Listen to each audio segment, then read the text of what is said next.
Hello everyone, my name is Lando, and I have my friend here Mo, and today we're going to review Zardoz, a 1974 film. Today is February 7th, 2024, and we're just going to go over here a quick background. So it's a film by Mr. John Boorman, and made in 1974, and just like I said, a quick background. Basically, John Boorman was originally going to do an adaptation of the book Lord of the Rings, and for some reason that project got scratched, and he had this artistic itch, and he wanted to do a film about an alternative world. So the solution he came up with was Zardoz. He came up with the screenplay, he wrote it. Anyways, he had this itch. He really wanted to do Lord of the Rings, but he couldn't, so he found an alternative solution. And keep in mind, this was in 1974, just after he did Deliverance. And so he was really popular in Hollywood. He had done the Oscar. He won a couple Oscars. Deliverance was the hottest thing. Burt Reynolds was in that film, and yada yada. So he went to the film studio and say, "Hey, look, I want to do Zardoz. Can you guys back me up? Give me a budget here." And they weren't too keen on it. It was too futuristic. They couldn't understand it. I'm not sure exactly. So he went to the competing studio, 20th Century Fox or 20th Century, and they were a little hesitant, but they said, "You know what? Let's do it." So they gave him $1 million and gave him creative liberty. Basically, at that time, there was these. They'd give you a budget for $1 million. It's not such a big deal. Go ahead and do it. They gave him the leeway, and then on top of that, he wanted to cast Burt Reynolds, but Burt Reynolds, he wasn't too keen on it. The excuse they said he was sick. Who knows? Maybe Mo will give you a little more insight into that. But what ended up happening is they went ahead and casted Sean Connery, very famous for the 007 James Bond movies. And Sean Connery was chomping at the bit. He wanted to do something else besides being typecast as this smooth-talking playboy. He had a bigger artistic side to him, and he wanted to showcase. And here comes along Zardoz. And that's basically a little bit of background information into this film. I don't know. Do you have anything else to add to that, Guillermo? Yes, I mean, just like George Lucas initially wanted to film the adventures of Flash Gordon, and he couldn't secure the rights, so then he had to create characters of his own in this space adventure. So he developed Star Wars. So in the same vein, John Boorman wanted to adapt Lord of the Rings, but it was like a big project, big budget. And the studio said no, and he said, "Okay, let me do Zardoz." It was a small budget, only like $1 million at the time, and that's part of the reason people say that Burt Reynolds didn't want to, commit, because he was fresh out of Deliverance. He was getting all this money to be a Hollywood star, and he eventually became, the Hollywood star that we know as Burt Reynolds. Now, on the flip side, you have a big star, whereas Burt Reynolds was up and coming. Sean Connery was already a big established star by playing James Bond 007, but he felt that he was typecasted as this one character, and he did not want to be known as only being able to play that character, so he wanted to expand his range. And John Boorman took advantage of this, and together they came up with several ideas that turned the image of Sean Connery as James Bond on its head. And at that time, it was meant as a joke, but the audience couldn't get it, couldn't grasp it. But today's audience, now we see it, and we're ready to join in the fun. Absolutely. And so here we are, bringing this beautiful film to you guys. Shall we go into a little bit of the plot? Mm-hmm. Okay. All right. So going to the plot. So in this futuristic world set in the 2300, it's divided into two worlds. It's the wasteland and the vortex. And the wasteland is inhabited by the Brutals. The Brutals. And the Brutals are basically used and controlled by this deity, the Zardoz. It's a stone god, and it's basically controlled by the elite, the immortals. More to that a little later. But anyways, these brutals, basically they're controlled by the exterminators, and the exterminators basically enslave them more or less to grow food for the immortals living in the vortex. On top of that, these exterminators are used as population control. So these elites do not want. They think there's too much of these brutals. It's overpopulated. Yes, they need to grow food, but they also need to be exterminated. So you have that. So keep in mind the deity, the immortals. I mean the deity, the brutals, and the exterminators, and population control and food production. Then going to the vortex. This is an idyllic utopian society separate from the wastelands. It's a world completely the opposite of the wasteland. And in this world, they are in control of technology via the tabernacle. The tabernacle holds all the information, and basically in this society, they're immortal. They can live on forever. And they don't need sleep. They meditate. They conquered these technologies where they don't need to sleep and meditate. And because of this, life no longer has much meaning. And there's these apathetics, these people that are part of this world, but it's gotten to the point where they just don't give a darn about anything. They don't have meaning, and they're in a catatonic state. Then you have the renegades. They don't believe in this utopian society, and the way they're punished is via aging. So that's a little insight into that world. I don't know. What do you think? Yeah. Yeah. So this world is divided between the immortals who live in the vortex, and they have all this technology and awesome buildings, and then one of these immortals. Okay, so the immortals are divided into three factions. So the number one faction is the one that controls the world, and they set up all the affairs of the brutals. Then you have those who just don't care, just enjoy life and don't really much care about anything else, and they're called the apathetics. So they just go along with whatever the first group wants to do. And the last group is called the renegades, and the renegades are people who were not quite happy with the way things were run, and somehow they did mischievous things, or they were sabotaging the people in power or something like that, and they were punished. And the way they're punished is they're given sentences of time, and this time is their age. So if you did commit like a small little crime, then you're aged 6 months, and if you commit big crimes, you're aged 20 years, or until you become pretty old, and then send you to this old people's home, which is where the renegades live. Eventually, actually, they're just a bunch of old people being really angry all the time. Now, on the other side, you have the brutals, and the brutals are divided into two factions. The one faction are like the bottom, and they're the farmers and all that who have to plant the weeds and the crop that eventually go to the immortals. And the people who control them are chosen by the immortals, and they're called the exterminators. Now, not all the immortals are engaged in the everyday planning of the activities, so it's mostly delegated to this one immortal. His name is Arthur Flynn, and in order for him to control the exterminators and the rest of the people, he created this fictitious rock god called Zardoz. And Zardoz gives weapons to the exterminators, so the exterminators can control the rest of the population, and in turn the exterminators grab all the food and the labors and the product of the labor of the rest of the brutals, and ship that food and resources to the immortals. So then Sean Connery sneaks into the stone head, and unfortunately he shoots Arthur Flynn, aka Zardoz. So right away, in a normal script, when people go into a new setting, into a new world, then there's always a person who guides them. Like in Star Wars, Luke Skywalker is this farm boy who'd never seen the city, who'd never seen space.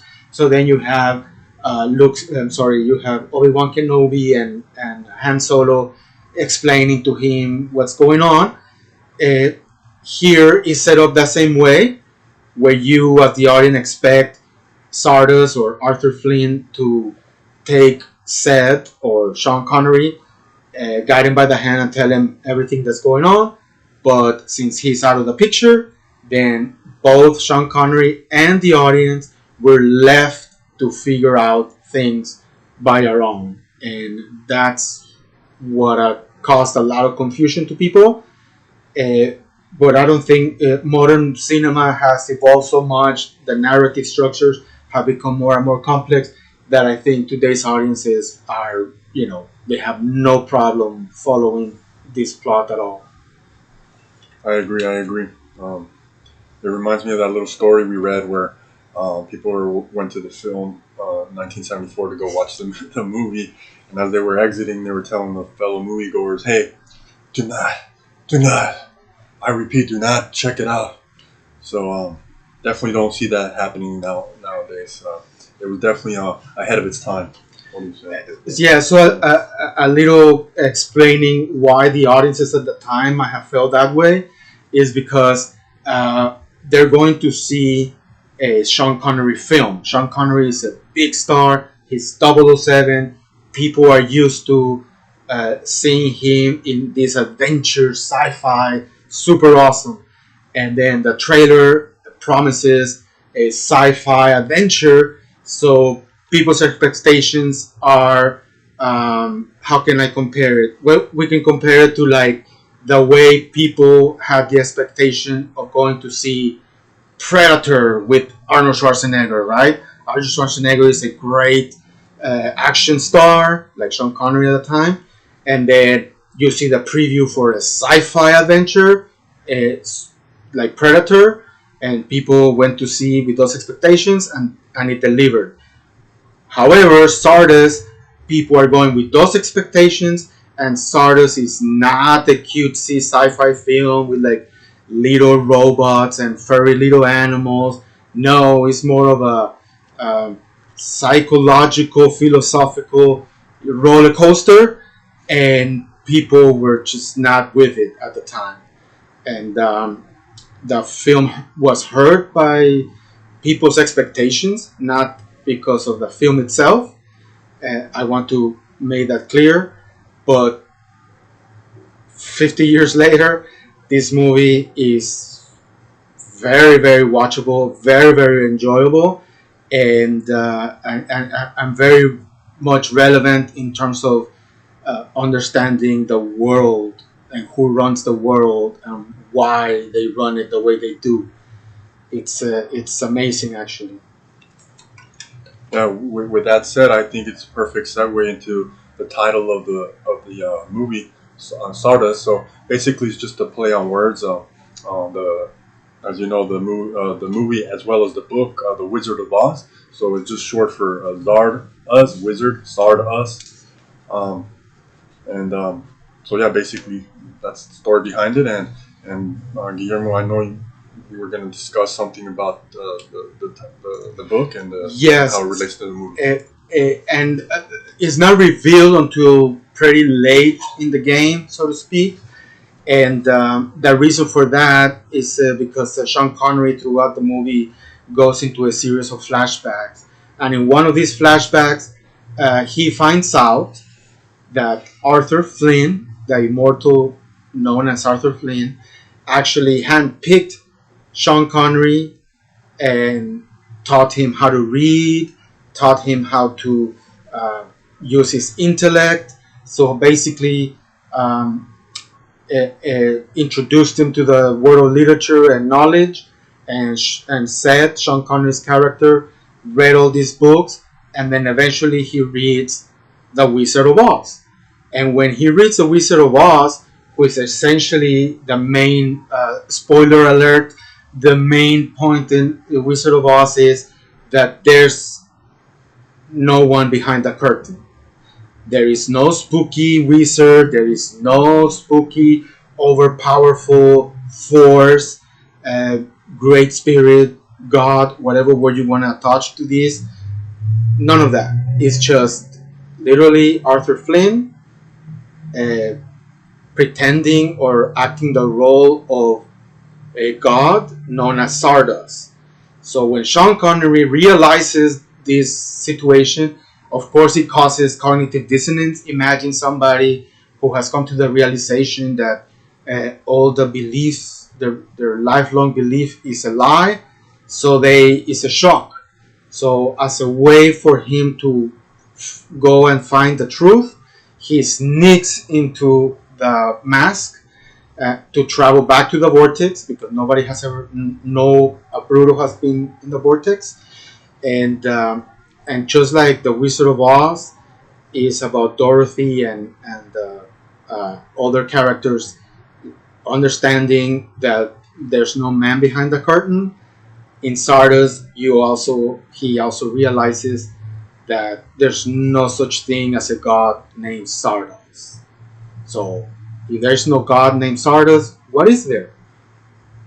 Well, that's where the interpretation of the movie comes in. Now, when the movie came out, a lot of people just dismissed it as, oh, these are the ramblings of some stoner hippie commune, just more focused on visuals and psychedelic than on anything substantial. But as you watch the movie, especially nowadays, you understand that that's not the truth at all. Zardoz has a very tight, if confusing, script. So the first time you watch it, I can understand why people might be not following what's going on. But as you keep watching the movie a couple of times, then you already know what the plot is. Now you're focusing on the other layers of the movie. And this is what we're going to be talking about right now. So the first layer that we want to emphasize is exactly the role of God, or this concept of God and humans. Now, the immortals are this group of elites that have all this knowledge of civilization, particularly Western civilization, and they think of themselves as the guardians of this knowledge, the guardians of these beautiful creations, and they need to protect this civilization from the brutals who are out there, and the brutals are uncouth, and they're not even considered humans. They're riffraff, and they need to be protected from them. And Sean Connery says it's like a prison. And then the immortal character known as Friend, he says, no, it's more like Noah's Ark. And again, there's a reference to God. Now, in the world of the immortal, there's another god called the Tabernacle. And the Tabernacle, nowadays, I can see why people back then were somewhat confused. But the Tabernacle right now can be considered like Alexa, right? So people ask, oh, Alexa, what is this and what is that? Well, back in that movie, you ask the Tabernacle, hey, Tabernacle, what is this and what is that? And the Tabernacle answers. Now, what happened was that the Tabernacle, being essentially a computer, an AI, was instructed never to reveal how it was developed or how it can be shut down. And the immortals, before they became immortals, they all pledged to forget why they set up the tabernacle and to forget how they can destroy the tabernacle.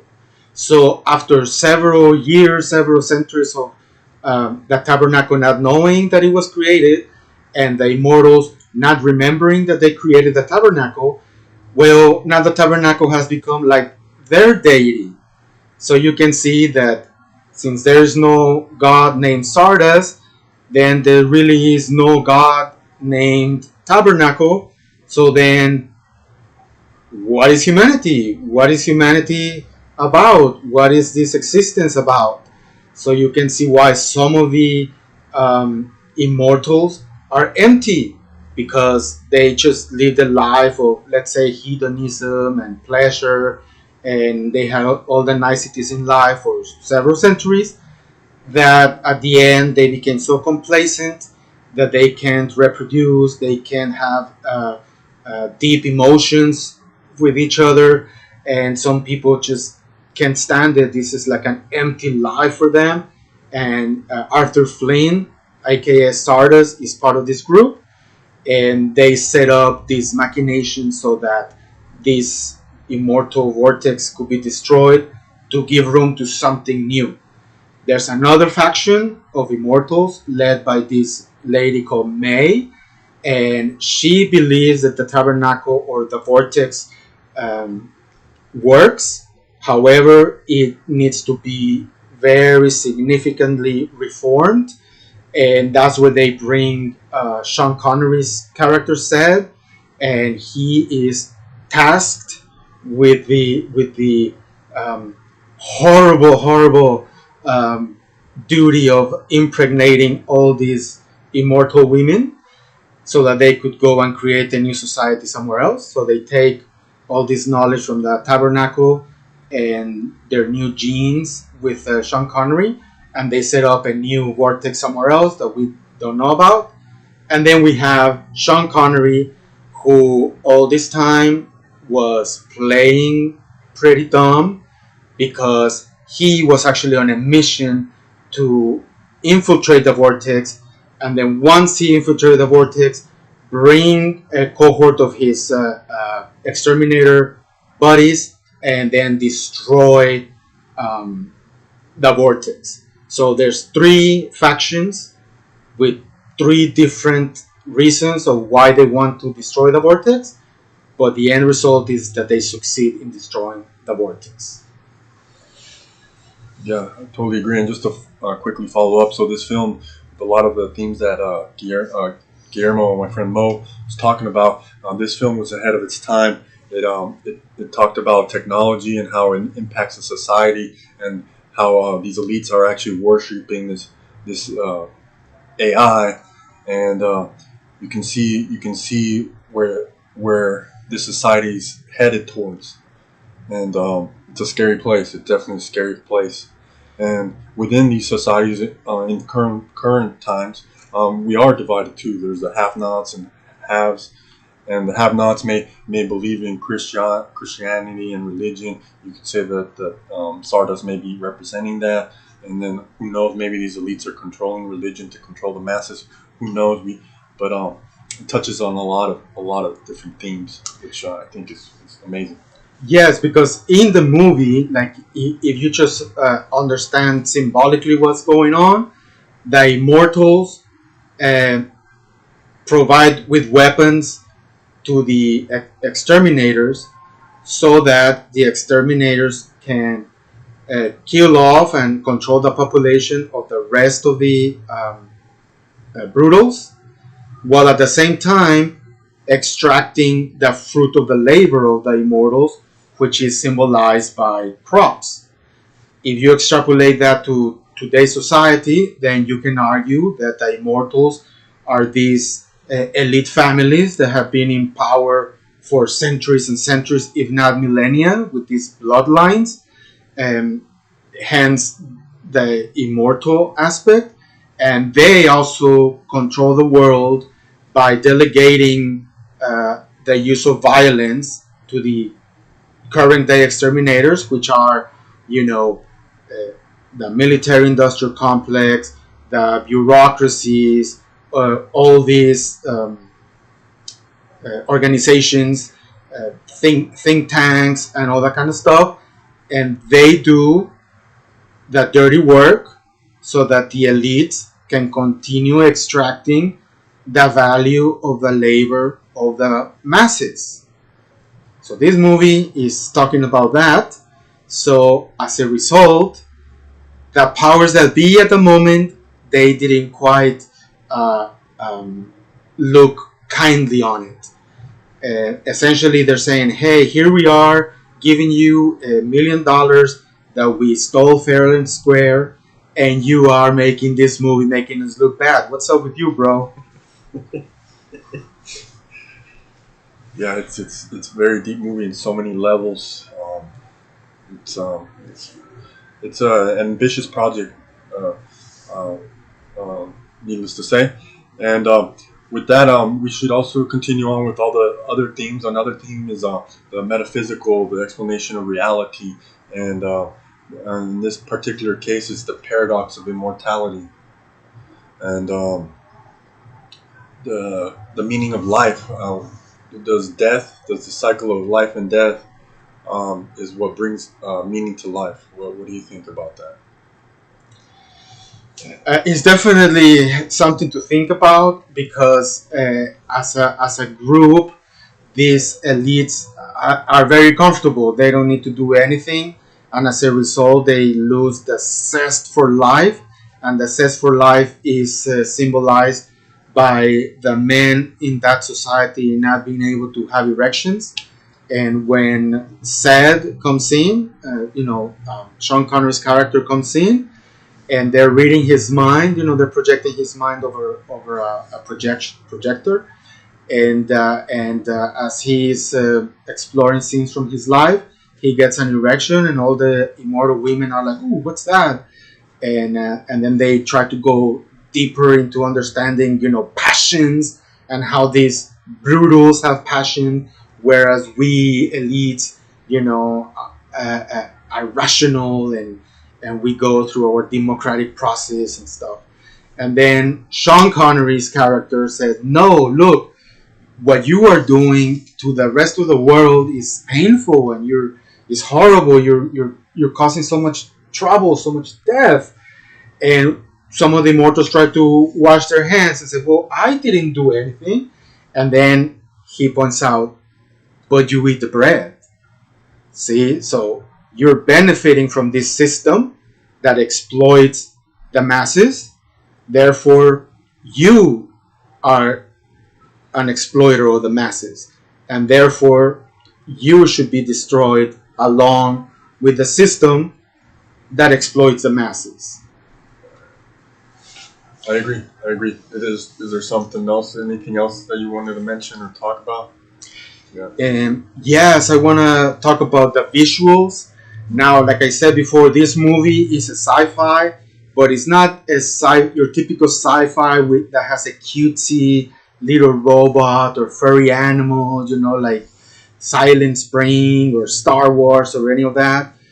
Nothing wrong with those movies. I enjoy those movies, but because this doesn't have any cutesy characters or any laser battle sequences or anything, a lot of people were turned off and said, "Whoa, what's the science fiction part of?"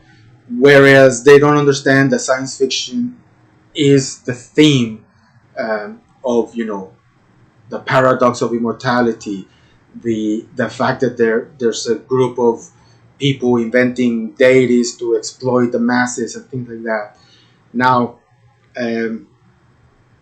I want to go back a little bit into the Sean Connery, how he's trying to break his image. Of course. All right. Yeah. So, in the very beginning of Zardoz, it evokes the very beginning of those James Bond films, right? Now, every James Bond film, when it starts, before the credits roll, you hear the sound, the music, tan, tan, tan, tan, tan, tan, tan, and then you see the black silhouette of the James Bond character turning into the camera and shooting, right? And that's the James Bond, logo, if you will. Now, go to Zardoz, and as the exterminators are, exterminating some of the excess farmers, one of the exterminators turns around and points a gun at the camera, and who is it? It's Sean Connery, recreating his James Bond iconic image. Okay, so far so good, right? Well, whereas James Bond is always seen as a suave and womanizer and really well spoken and charismatic fellow, over here in Zardoz, Sean Connery is the opposite. They show him having flashbacks of killing farmers just for the fun of it, of raping women, and there are several instances where he goes to rape women. So that's not like very James Bondy behavior.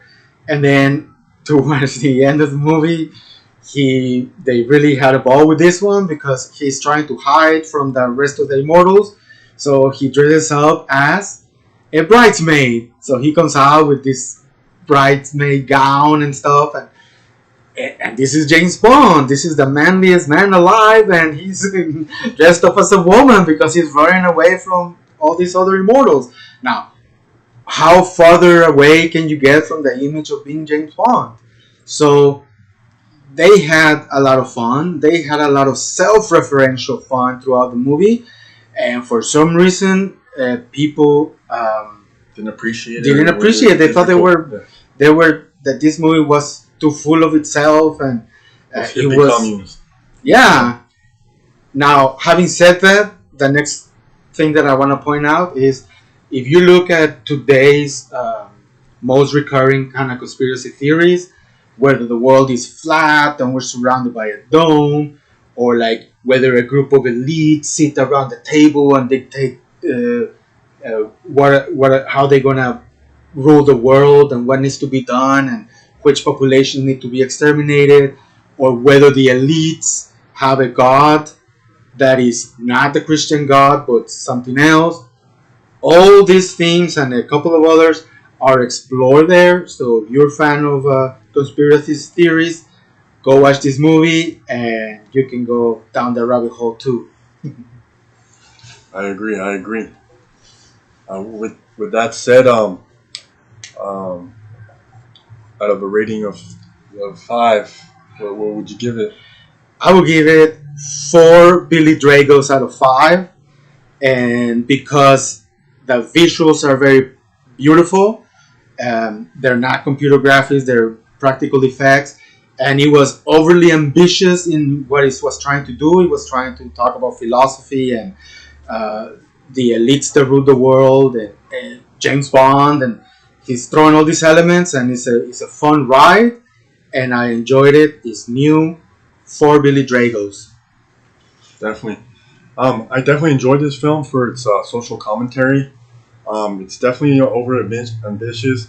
I give it a 3.5 out of 5. I think trying to explain metaphysical topics is very, very difficult in a film setting. I salute Mr. Boorman for throwing it out there and making an attempt. I think it's a beautiful piece of work. It's very difficult to present this, but if you're looking for a film that talks about anti-Malthusian, anti-human topics and population control and deities and the elites and the have-nots and things of that nature, keep in mind this was filmed in 1974. It's ahead of its time. It's worth watching.